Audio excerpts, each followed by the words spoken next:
Praise the Lord. இன்று நாம் பார்க்க இருக்கிற மிஷனரியின் பெயர் ஜான் டி பிரிட்டோ. இவர் 1647ஆம் ஆண்டு போர்ச்சுகல் என்ற நாட்டில் பிறந்து இந்திய தேசத்திற்கு மிஷனரியாக வந்தவர். போர்ச்சுகல் நாட்டு இளவரசனின் நண்பனாக இளமையை இன்புடன் கழித்து வந்தார் ஜான் டி பிரிட்டோ. திடீரென வந்தது தீராத நோய். இறைவனிடம் வேண்டவே நோய் நின்று விடுதலை பெற்றார். இறைப்பணியில் நாட்டம் கொண்டார். கத்தோலிக்க முறைப்படி குரு பட்டமும் பெற்றார். பிரான்சிஸ் சேவியரின் வழியை பின்பற்றி இந்தியா வந்தார். இந்தியர்களைப் போன்ற உடை உடுத்தி அவர்களைப் போல மாறினார். தன் பெயரை அருளானந்தர் என மாற்றினார். 1684ஆம் ஆண்டு இந்தியாவில் சாதி ஏற்ற தாழ்வுகள் மலிந்து கிடந்தன. மக்கள் கிறிஸ்தவர்களானதால் சாதி பிரச்சனை தலை தூக்கியது. மக்களை கிறிஸ்துவின் பாதையில் நடத்துவதற்காக குற்றம் சாட்டப்பட்ட அருளானந்தர் சிறையில் அடைக்கப்பட்டு தடியால் அடிக்கப்பட்டார்.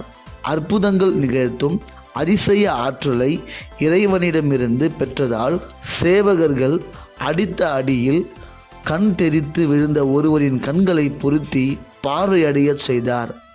தன் தீய வழிகளை விட்டு மனம் திரும்பினார் அவர். இதனால் வெகுண்டெழுந்த சேதுபதி என்ற அரசன் மக்களை கிறிஸ்தவர்களாக மாற்றும் அருளானந்தரை கொல்ல திட்டமிட்டார். 1693ஆம் ஆண்டு பிப்ரவரி 4ஆம் நாள் 45 வயது நிரம்பிய அருளானந்தர் கை கால் கட்டப்பட்டவராக கொண்டு வரப்பட்டார். விசுவாசத்தில் நிலைத்து நின்ற காரணத்தால் அவர் தலை கொடூரமாக வெட்டப்பட்டது. அவர் இரத்தம் சிந்திய இடமோ சிவப்பு மணலாக இன்றும் காட்சி அளிக்கின்றது. எனக்கு அன்பான சகோதரனே சகோதரியே, ஜான் டி பிரிட்டோ என்பவர்கள் வேறு ஒரு நாட்டை சேர்ந்தவர். அவர்களுக்கு இந்திய தேசத்திற்கு வந்து நம் தேசத்தின் நலனுக்காக தன் ஜீவனை விட வேண்டும் என்கிற எந்த அவசியமும் இல்லை. ஆனாலும் அவர் வந்து நம்முடைய தேசத்துக்காக மிகப்பெரிய ஒரு தியாகத்தை செய்திருக்கிறார்கள். காரணம் ஒன்றே ஒன்றுதான், கிறிஸ்துவின் அன்பு. அந்த கிறிஸ்துவின் அன்பு தான் இன்று உங்களையும் நெருக்கி ஏவுகிறது. தேவனுக்காக செயல்படுவோம். கர்த்தர் உங்களை ஆசீர்வதிப்பார். God bless you.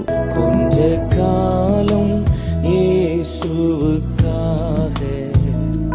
கஷ்ட